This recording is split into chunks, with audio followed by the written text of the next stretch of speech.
Thank you for joining us for the Alan Watts podcast, Being in the Way. I'm your host, Mark Watts, and today we're going to go back to the origins of this podcast and rejoin the Ram Dass Be Here Now podcast network for a special program that's a mix of Ram Dass and my father, Alan Watts, and it's about the Bhagavad Gita. And first we're going to hear from Ram Dass, a course that he did at the Naropa Institute in Boulder, where he's going to talk about his own experience with the Bhagavad Gita and the different stories and perspectives within it and how he read each of those. It's really interesting commentary, gives you a very user-friendly introduction to this text. Then we're going to go on to a radio program that my father did as part of the Great Books of Asia. This was in the mid-50s. It was broadcast from KPFA in Berkeley, and it's a really interesting talk. He not only gets into the history and some of the background of the Gita, but he also takes it to its sort of logical conclusion on how this can impact motivation and action. And he also describes a form of yoga, which I have heard him talk about elsewhere as intellectual yoga. But here it's more specifically in the context of what we would call karma, or your doing. This comes about 20 minutes into his presentation, and I think you'll find it very interesting. So today it's the Bhagavad Gita. We're going to start off with Ram Dass, and then we're going to go to my father. This podcast is made in cooperation with the Ram Dass Be Here Now podcast network. Our theme music is by Zakir Hussain, courtesy of Moment Records, and it's from his Rhythm Experience album. And now here's Alan Watts and Ram Dass from the Bhagavad Gita. I'd like to introduce you to a course entitled The Yogas of the Bhagavad Gita.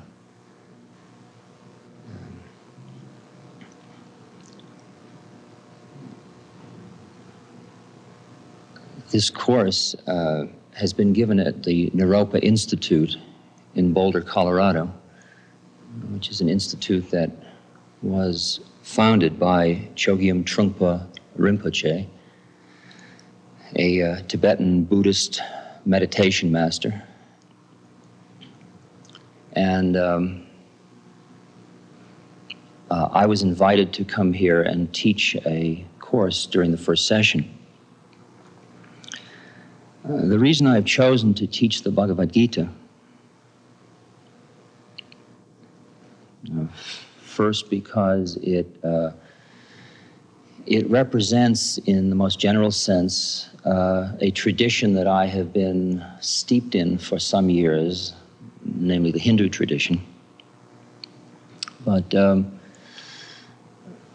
equally relevant because it concerns a form of discipline or yoga or method that is very suitable to our predicament in the West at this moment. I should say at the outset, the spirit or the rules of the game about teaching a course and even calling it the Bhagavad Gita, this course is more concerned with a commentary about certain points in the Bhagavad Gita as they relate to our daily lives.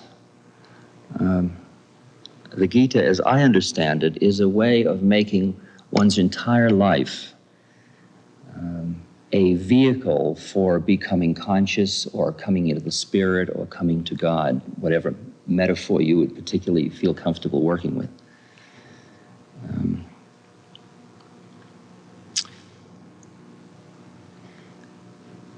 I think we might consider a moment the issue of figure and ground. When we relate to one another, we relate around forms, and we are talking about concepts and the Bhagavad Gita and ideas. But that is merely the vehicle. That's the stuff through which you and I are relating. And if we keep in mind that the transmission is meta-conceptual, the transmission is a transmission of feeling, it's a transmission of being. That is, all I really understand by teaching that one can share is one's being. You can't, that if I talk about love, but I'm full of hate, you won't experience the love. And it won't do you much good. You'll just end up with a lot of dead butterflies to add to your collection. On the other hand, whatever it is that I've evolved into, whatever words I use, you will experience a transmission of being from one person to another, and that will be useful to you or not, as your heart dictates. So I can understand quite clearly that the work I can do to make this course productive is to remain as conscious and as open as I can be as a being, because I understand this work as the work on myself. This is an exercise in my own consciousness, teaching this course. I'm not a fully realized being. I'm somebody working on myself, just as I assume you are.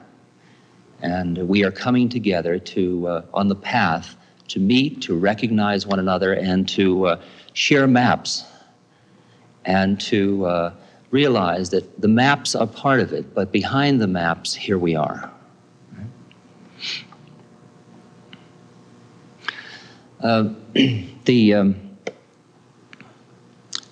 The Gita is very simply a dialogue between Krishna and Arjuna. And Krishna is a form of God, an avataric form of God. And we'll talk more later about what all that means.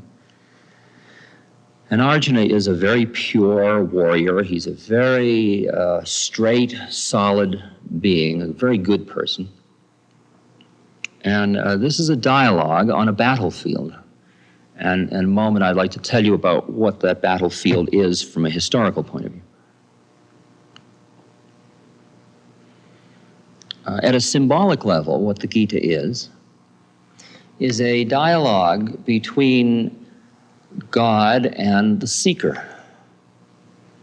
And the battlefield turns out to be the inner battlefield, the battlefield of our own evolutionary being. So I have suggested to students, and I've certainly done it myself, that you read the Gita a number of times. It's a very small book. It can be read in a matter of a few hours. It can't be understood in a matter of a few hours, but it can be read in a matter of a few hours. But it's kind of fun to read it from different angles. You read it first as a fascinating story of a sort of a melodrama of will Krishna fight, will Arjuna fight, or won't he, and will Krishna convince him, and that kind of, and the unfairness of it all, and you go through all the social, political issues inside yourself about it. Then it's very useful to read the Gita from the point of view of identifying with Arjuna. That is, experiencing, once you have appreciated that the conflict is not unique to a historical period and to a few people, but rather is a conflict that's in each of us. And that the reason that you're even attracted to watching this at this moment is because of the relevance of the conflict inside you, the relevance of the conflict inside yourself. Then you read it as Arjuna with God talking to you. And as if your inner voice, the inner, what the Quakers call the still small voice within, is speaking to you. And you're just open to the way that you're being guided or instructed. The inner guru within is guiding you. The third reading is even farther out, and this is very, very difficult for those of us that have grown up in Western religious traditions. Because the third reading is to read it as if you're Krishna, speaking to Arjuna. That means now you're being asked to identify with God. And that merging of the seeker and that which is sought, the merging of the beloved and the lover, the merging of the devotee and the guru, those two things coming together, is very difficult for most of us. To experience the place in you where you in fact already know all the answers. And that's a very, as you'll see as we get into the philosophy underlying the Gita and issues of the Atman and Brahman, that from what would be called the mystic tradition point of view, you already know every answer you could possibly be seeking. You already are the answer. And so, in fact, when you read the book the third time, you will read a line that Krishna says, and then you'll feel strange about it because how could you have said that? And then you will sit with it. And really, this concerns the method of contemplation. The way you study a book like the Gita is really not reading it through very quickly, that first, but then later you take it shloka or little paragraph by paragraph. And the way I did it was I started studying the Gita in about 1967 in a temple in India. And after I'd read it a number of times, I just sat with, in the morning, I'd make my tea and I'd sit down in a very quiet space and I would take one little paragraph and I'd read it. I'd read it a few times and then I'd put it down and I'd reflect on it. And I'd reflect on it in relation to my life, in relation to my inner being. I just sort of work with it. I'd float around it. I'd come back and read it again. And then I would quiet and quiet and quiet until the words took on a almost inner luminous quality, and they started to become living words rather than just an intellectual exercise. And then usually I tried to keep that particular paragraph in mind on and off through the day so that I could keep relating back what my life was like in relation to that one paragraph.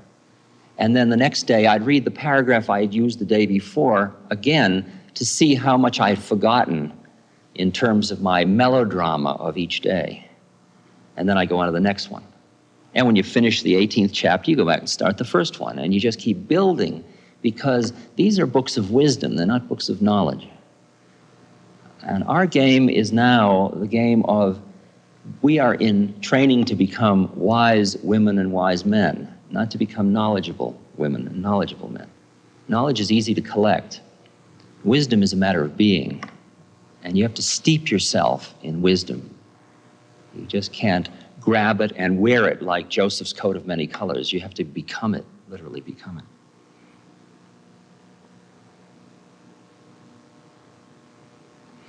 Let me tell you a little bit about the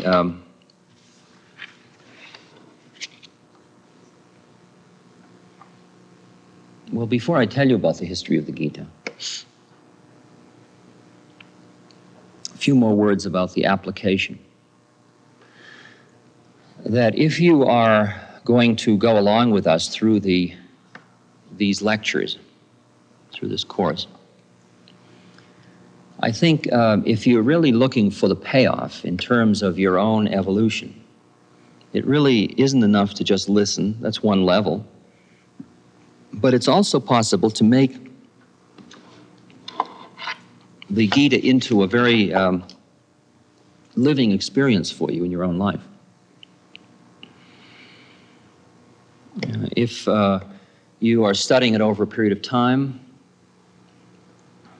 you may want to introduce this contemplation into your life as you work with the Gita. Those of you that are not familiar with formal methods of meditation may find that you are starting to seek them as ways of deepening your connection after you start to reflect on the philosophy underlying the Gita. You may want to make that connection yourself. You may want to explore your own feelings about giving and receiving things and relationships to other people in view of this philosophy. You may want to find ways to serve other human beings as exercises in what's called karma yoga, which we'll be considering shortly. You may find yourself looking around for other beings who are sharing this journey, because at some point, satsang, or the community of beings on the path, becomes very important. And for those of you that have the opportunity, you may want to set up in your home a special little space that is connected with this quieting and deepening and opening process. I call it a puja table. place, a little puja area. A puja means worship or ritual place. And it might just be a little table with a candle or a stick of incense or one flower or a rock or a bowl of water or a picture of beings who are models for you of what these higher states of compassion and consciousness and presence are about. Picture of Christ, picture of Buddha, etc. That is, it's much more when you're really absorbing the wisdom than just doing a head trip about it. It really is a process of opening your being to the possibility of growth. And you can take your daily life and just the way it is and start to transmute that energy. You can start to get it so that everything in your daily life is feeding in to this enriching wisdom.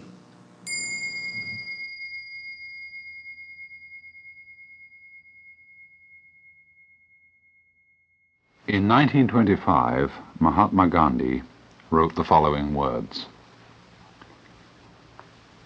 "I find a solace in the Bhagavad Gita that I miss even in the Sermon on the Mount. When disappointment stares me in the face, and all alone I see not one ray of light, I go back to the Bhagavad Gita. I find a verse here and a verse there, and I immediately begin to smile in the midst of overwhelming tragedies. And my life has been full of external tragedies, and if they have left no visible, no indelible scar on me, I owe it all to the teachings of the Bhagavad Gita." In this passage that I've just quoted to you, Mahatma Gandhi was referring to what is perhaps the most famous of all the spiritual classics of India, the Bhagavad Gita, or Bhagavad, the Lord, Gita, Song, the Song of the Lord. It is spelled B-H-A-G-A-V-A-D, Bhagavad, Gita, G-I-T-A. The Song of the Lord in this case being Sri Krishna, who in Hindu mythology is regarded as an incarnation, an embodiment, in the Sanskrit language, an avatar of Vishnu, the Supreme Lord, the personification of the ultimate reality underlying this universe. The Bhagavad Gita was probably compiled about the 5th century BC, and it forms a part of a great epic called the Mahabharata. It's attributed to a sage by the name of Vyasa, and contains a complete epitome of the whole central doctrine of Hinduism known as the Vedanta. It's a very fascinating and to us puzzling fact that Gandhi, preeminently the man of non-violence in modern times, was so devoted to this book. Because the scene with which the book opens is a battlefield, the field of Kuru, where a young prince by the name of Arjuna is riding in his chariot, and Sri Krishna, the incarnation of Vishnu, is his charioteer. As the opposing armies face each other, and the battle is about to begin, and Arjuna is faint in heart, oppressed with the senselessness of this struggle and of internecine warfare.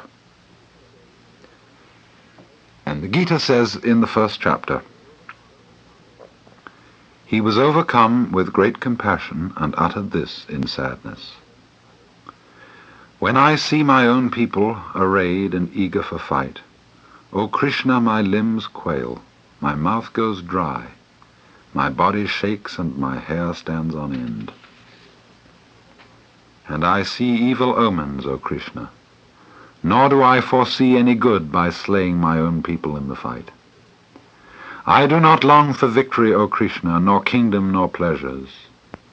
Of what use is kingdom to us, O Krishna, or enjoyment, or even life? And having spoken thus on the field of battle, Arjuna sank down on the seat of his chariot, casting away his bow and arrow, his spirit overwhelmed by sorrow. And to this complaint his charioteer, the Lord Krishna, replies, Whence has come to thee this stain, this dejection of spirit in this hour of crisis? It is unknown to men of noble mind. Yield not to this unmanliness, O Arjuna, for it does not become thee. Cast off this petty faint-heartedness, and arise, O oppressor of the foes. And to give point to his words, Krishna goes on, Thou grievest for those for whom thou shouldst not grieve, and yet thou speakest words about wisdom. Wise men do not grieve for the dead, nor for the living. Never was there a time when I was not, nor thou, nor these lords of men, nor will there ever be a time hereafter when we shall cease to be.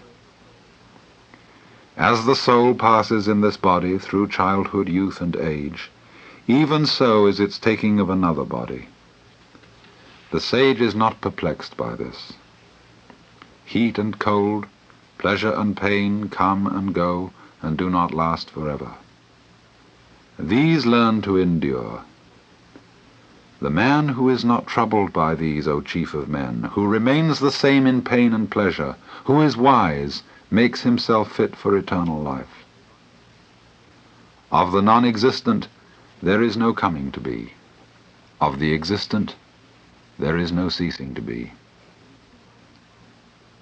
The conclusion about these two has been perceived by the seers of truth. Know thou that that by which all this is pervaded is indestructible. Of this immutable being no one can bring about the destruction. It is said that these bodies of the eternal embodied, which is indestructible and incomprehensible, come to an end. Therefore fight, O Arjuna. He who thinks that this slays, and he who thinks that this is slain, both of them fail to perceive the truth. This one neither slays nor is slain. He is never born, nor does he die at any time, nor having come to be, does he again cease to be. He is unborn, eternal, permanent, and primeval. He is not slain when the body is slain. Now it's obvious, I think, to those of you who have listened to any other of these programs, what Sri Krishna is talking about here. When I was talking to you about the Upanishads, I explained at several points the fundamental doctrine of the Hindus. And that is that the innermost reality of man is not quite what we who have been brought up in a Christian tradition call the soul. We have an inherited teaching, of course, of an immortal and individual soul, which is the root principle of every human being. But in the Hindu doctrines, the soul is not individual. The soul is supra-individual, or, as they would say in their technical language, the Atman, the soul or self. Self is really a better translation than soul. The Atman is identical with Brahman, and Brahman is the name which they use for the ultimate reality which underlies this whole universe. Now, I don't want you to think of Brahman as a sort of vast blob of perfectly transparent jello, which penetrates the whole world. I think that's what many people imagine when they hear this kind of thing. The whole point of the Brahman idea is missed when you form any image of it in your mind at all, even jello, even empty space or boundless light. Brahman is what we ourselves really are, what this whole universe is fundamentally and actually. There is no way of thinking about, of imagining that. For the very simple reason that as water cannot rise higher than its own level, thought cannot think what is higher than thinking. It cannot conceive the mind which thinks, and still less the power which generates the mind. Our symbols for, our ideas about this supreme reality are vaguish and voidish, not at all because that reality is vague and void, but because thought and imagination are annihilated in trying to grasp it. The essential teaching which the Gita is trying to convey is that the real center and soul, the basic reality of you and I, is not the superficial consciousness which we ordinarily call myself. What we are fundamentally is this unthinkable source of life and existence named Brahman, the expansive. Nor must we confuse this unthinkable center of our lives with a sort of inert stuff, a so-called blind force. For one doesn't derive life and consciousness, feeling and reason from mere stuff, as if the dead were able to give birth to the living. You know, this notion of blind force as the ultimate reality, which has been popularized by a facile scientism, is merely the result of the fact that when the human mind gets out of its depth, it drowns and vomits up a lot of dead ideas.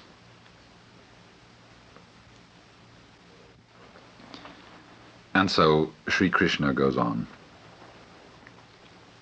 He who knows that it is indestructible and eternal, uncreated and unchanging, how can such a person slay anyone, O Arjuna, or cause anyone to slay? Just as a person casts off worn-out garments, and puts on others that are new, even so does the embodied soul cast off worn-out bodies and take on others that are new. Weapons do not cleave this self, fire does not burn him, waters do not make him wet, nor does the wind make him dry. He is uncleavable, he cannot be burned. He can neither be wetted nor dried. He is eternal, all-pervading, unchanging and immovable. He is the same forever. He is said to be manifest, unmanifest, unthinkable, and unchanging. Therefore, knowing him as such, thou shouldst not grieve. Even if thou thinkest that the self is perpetually born and perpetually dies, even then, O mighty armed, thou shouldst not grieve. For to the one that is born, death is certain, and certain is birth for the one that has died. Therefore, for what is unavoidable, thou shouldst not grieve. Perhaps that last passage needs a little bit of interpretation. For to one that is born, death is certain, is a statement, of course, which is obvious enough. But not so obvious to us is, and certain is birth for the one that has died. I should try to explain this a little bit, because it's a passage expressive of what is called in India the doctrine of rebirth or reincarnation. If you will think for a moment of what you were before you were born, you will come to the rather puzzling conclusion that you, before you were born, are impossible to think about. Before you were conceived by your father and mother in the womb, you can't remember anything. You don't even remember darkness, not even a blank. Your background, your past history, right at its beginning, seems to be a state of complete annihilation of your ego, of your personality. And yet, oddly enough, here you are. After you die, you may presumably go again into a state which we can imagine only as complete annihilation, of complete nothingness. And if so, you will, won't you, be in the same sort of condition as you were before you were born. You came out of that state, though. Should you be afraid to return to it? This is perhaps a rather elementary way of expressing the Hindu doctrine of rebirth.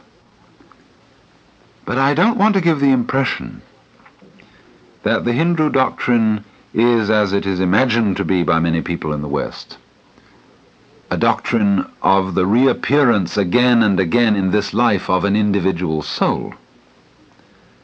I think it is true to say that according to the strict doctrine of the Vedanta, there is not an individual soul which passes from life to life.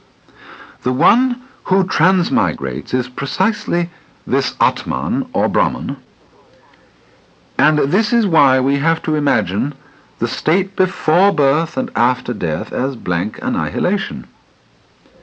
Because thought is annihilated in trying to grasp the reality which lies deeper than thinking. The finger that struggles to touch its own tip finds only the empty air. And so Krishna goes on. The dweller in the body of everyone, O Arjuna, is eternal and can never be slain. Therefore thou shouldst not grieve for any creature. Further, having regard for thine own duty, thou shouldst not falter. There exists no greater good for a kshatriya than a war enjoined by duty. I think it is just at this point that we puzzle about this book in relation to Mahatma Gandhi. Let me explain the passage that I've just read. A kshatriya is a member of one of the three great castes of Hindu society, those castes being, respectively, Brahmana, which is the priestly caste, the sacerdotium; Kshatriya, the caste of warriors and rulers; Vaishya, the caste of merchants. And they're roughly equivalent to the lords spiritual, the lords temporal, and the commons of medieval European society. And each caste has its proper duty in life, which in Sanskrit is svadharma. And this is the phrase which Krishna uses here when he says, having regard for thine own duty, for thine own svadharma. Sva, self, dharma, function. Or svadharma is probably best translated into English as vocation. The kshatriya is one who has a vocation to fight. That's his job. Whereas a Brahmin, or more particularly, one who has gone beyond caste altogether, one who in India is called a sannyasin, corresponding in the medieval West to the monks and hermits, those who have gone outside society, they do not have the vocation or the duty of fighting. I think the clue to the problem of the Gita, especially in relation to that great non-violent man, Gandhi, is this. Primarily, Arjuna's objection to taking part in war is a sentimental one. He is unwilling to fight in the battle because of his depressed emotions in regard to slaying his kinsman, or, we would say, in regard to slaying one's fellow man. If one would be a pacifist because one is merely squeamish and is the kind of person of whom one would say, well, he couldn't even hurt a fly, then surely there is something phony about such pacifism because it is sentimental. This does seem to be Arjuna's objection. And this is why Krishna says, in effect, your objection to slaying is a fear of slaying, a squeamishness to slay. And because of this, you do not have a genuine objection to slaying. If you refrain from taking part in battle because you are frightened of so doing, or because you are sentimental, you are not the kind of person who really has a right to abstain from battle. Now, why does he say this? The reason is that to the Hindu mind, one who abstains from what might be an evil action through fear has not really liberated himself from evil. Krishna would say that so long as our conduct is motivated by fear on the one hand, or by desire on the other, we are incapable of performing a truly moral action. Only those actions are truly moral which are unmotivated, because if you are motivated to do good by fear, your good may, under other circumstances, be evil.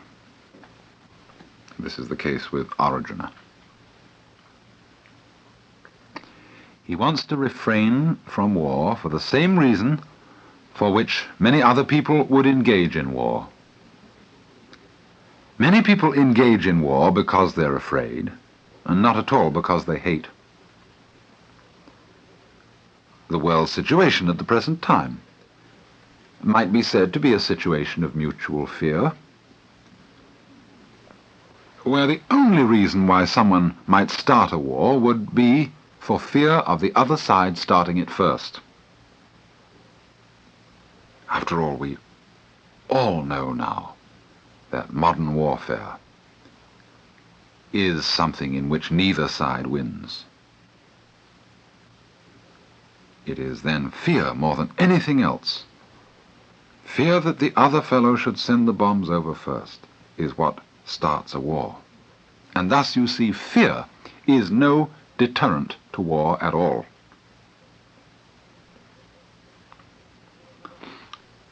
A person whose reluctance to fight is based on fear or squeamishness does not then, in Krishna's view, have the right to renounce it. And you see here, the view is one which would probably commend itself to a man like Gandhi. Because you could turn it round in the other way and say that a person who has to take the step of being a non-violent man, a man of peace, a pacifist, he would have his vocation and his duty to do in exactly the same way as the kshatriya, the warrior. He must not be non-violent on sentimental grounds, but rather because he sees it as his svadharma, that is to say, his vocation in life. And so a moment later, Krishna formulates the principle of action. He says, "Therefore arise, O son of Kunti, Arjuna, resolved on battle, treating alike pleasure and pain, gain and loss, victory and defeat. To action alone hast thou a right, never at all to its fruits. Let not the fruits of action be thy motive, neither let there be in thee any attachment to inaction.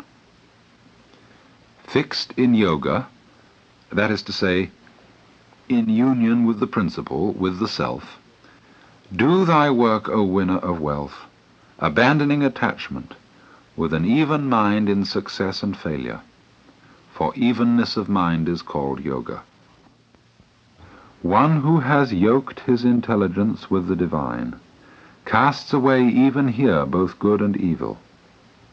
Therefore strive for yoga. Yoga is skill in action." The principle, you see, which he enunciates is to act without attachment to the fruits of action, to do what you have to do without seeking either evil or good from it. Now, this is simply another way of saying to act without motive. It seems, of course, from our point of view, impossible that a human being should act without motive. In our Western way of thinking about ethics, we judge the quality of an action by the quality of the motive. And the whole notion of an action without a motive at all seems to be extraordinarily foreign to us. But as a matter of fact, if there is no such thing as an action without motive, there is no such thing as a free or moral action. Because so long as we have a motive, our actions are not actions, they're simply reactions. Surely it's obvious that our motives are determined by our conditioning, by our environment, our heredity, our social structure. They give us motives, and these motives of the past determine the way in which we act. Now, if my motive for doing good is for the sake of some sort of a reward, whether it's in the ancient sense of going to heaven or the modern sense of being a real person or a regular guy, or whether it's fear in the ancient sense of going to hell or in the modern sense of being a cad, I act motivatedly. And therefore the things which I do by way of moral action are not actually free. If, as we in the West have rather inconsistently but nevertheless rightly insisted, a moral man must be a free man must be an unmotivated man. In Western Christianity, it has always been thought that there is only one unmotivated being, and this would be God. In the words of the ancient hymn in the Catholic Breviary, God is creation's secret force, thyself unmoved, all motion's source. God, then, would be the one who would act without motive, who would act spontaneously from himself without having to be pushed around. The point, you see, of the Hindu teaching is that in reality each one of us is that unmoved one, that unmotivated one. The root and ground of our soul and mind is the same as the root and ground of this whole universe. Therefore, one in whom this is fully realized can act in an unmotivated way. In studying the philosophy of the Hindus, we have to get used to the idea that it's really an illusion to suppose that every event is motivated, determined, or caused by the past. What they call karma, or causation by the past, is in fact maya, or unreality. For in the Hindu philosophy, the present of the universe, or the eternal now of the universe, is not the consequence of its past, but rather the past is always the consequence of the present, of the eternal now. It trails behind it like the wake of a ship. It does not stand before it and push it. And thus, it is through the realization that he is that eternal now, not his past, that Arjuna is able to act in a free way, in an unmotivated way, and thus go into battle, not because he is moved to fight by hate, by squeamishness or fear, but because he carries out his appointed place in a society in which it's his vocation to be a warrior. We may think it regrettable that societies exist in which there is a vocation to be a warrior, but let's not be sentimental in this respect also, because every one of us is unable to live at all without killing something. Some of us would like to rule out altogether the killing of our fellow men. But you see, in the Hindu view of life, there isn't this rigid distinction between man on the one hand and animals and plants on the other, which exists for us in the West. Therefore, there are times in the Hindu view when killing is an unavoidable condition of being alive. And this is one of the problems which the Gita sets itself to solve. I've read these selections from the translation of the Bhagavad Gita, that's spelled Bhagavad hyphen Gita, translated by Dr. S. Radhakrishnan, Radhakrishnan.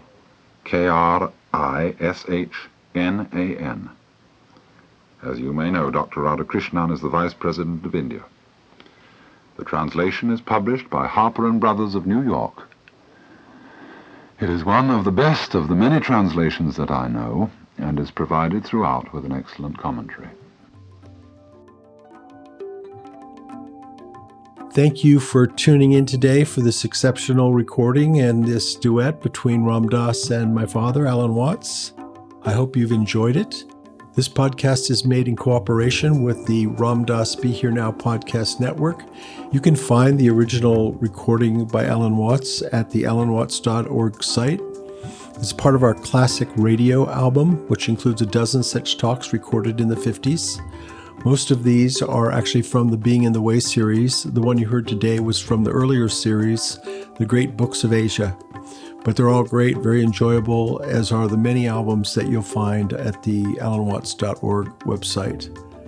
Thanks again for joining us.